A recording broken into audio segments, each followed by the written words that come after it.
Alright, we're talking about section 5.6 on the rational root theorem, and the book says the rational zero theorem, so I've written it both ways.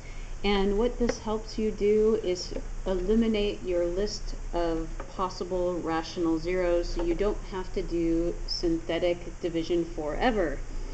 So the rational root theorem or rational zero theorem says that to narrow down your choices of roots, to narrow down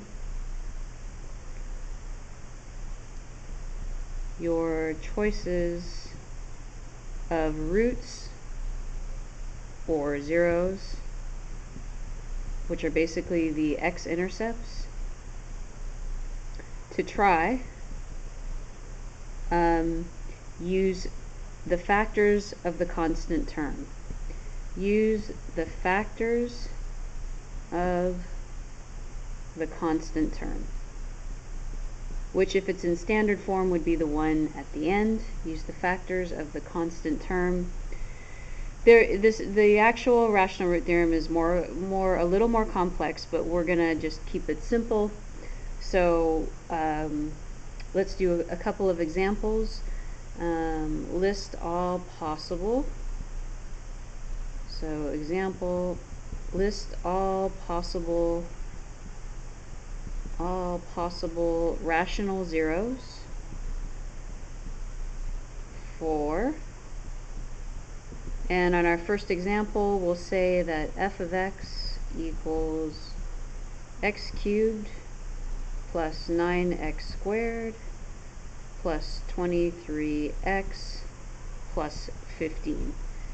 And in these examples I've conveniently made the leading coefficient 1 to keep things simple, because the reality is when I give you a real problem I'm going to tell you what one of the roots is to get you started, or we'll just use our graphing calculator to find the zeros.